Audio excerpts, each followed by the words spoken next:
Morning. Please be seated. Merry Christmas. My Christmas was over at 7 o'clock this morning, I think. I was already up and we were done. Our 6-year-old was ready to go. Nearly 10 years ago to the day, I was making my way with a group from seminary through a checkpoint into Palestine from Jerusalem. It was that day when we were set to head to Bethlehem and to the Church of the Nativity. Arriving at that holy place took us through vast places of human suffering and destruction, buildings in ruin, through towns otherwise cast aside, to join hundreds and hundreds of pilgrims trying to get to the place of Jesus' birth. The Church of the Nativity sits just off of Manger Square. They really get a brand going there and go with it. It's just off of Manger Square, which is often, at least at that time, a site that was held anything from small dust-ups to all-out violence. But the day we went, we were told it was a safe place, as safe as we could hope for, and so we went. Now, the Church of the Nativity looks as much like a fortress as it does a church, massive stone walls soaring seemingly to the sky. To enter that sacred space, one makes their way through what is known as the Door of Humility, a sort of stone passageway cut out about 4 feet or so off of the ground. Nearly everyone has to bend over to enter, sort of the point of it all. And it is customary for a pilgrim entering the site of Christ's birth to enter on their knees. When we made our way through that door, we first entered what looked like many churches, a big open room, an altar at the front, chairs about the worship space. It was like every church in lots of ways, except for one significant difference, to understate it.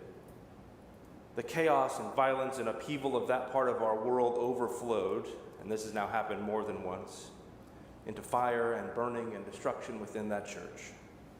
Something we could still see a good deal of evidence of many years later. As these holy sites work, churches are built on them. That seems to be what we do there. And so we had to go down below that burned out space, an outward and visible sign of the world's propensity to get it all wrong. As we made our way down, what we began to see is the eternal truth of God made visible before us. Within and among our own humanity's successes and failures, our beauty and brokenness, we can still find the love of God made flesh, made real, born among us. For down below the destruction, down further than I thought we would have to go, below a stone altar and packed in with hundreds of people elbowing and pushing to see it, was a small red piece of glass surrounded by a silver star lit up on the floor.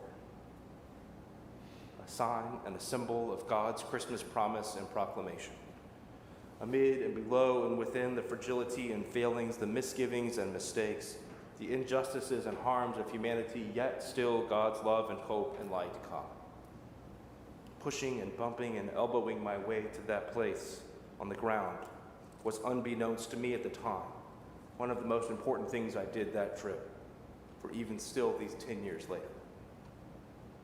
And it causes me to remember that sometimes the light of God is buried deep. Sometimes the love of God seems to not be possible. Sometimes hope seems too far off. But such a thing just isn't within the realm of possibility when our God is the one making the promises.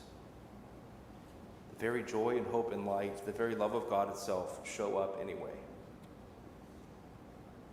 The news of the events of what had taken place at that spot were first delivered to shepherds in a field by an angel.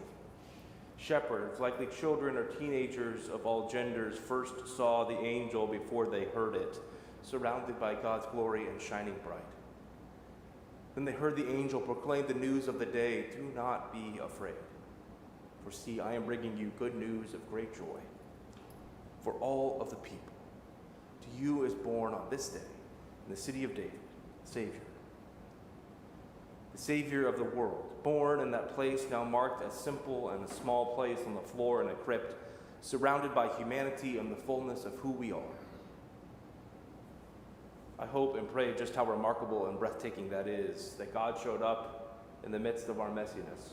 I pray that you do not miss that story for its familiarity, that God showed up only because God loved the world.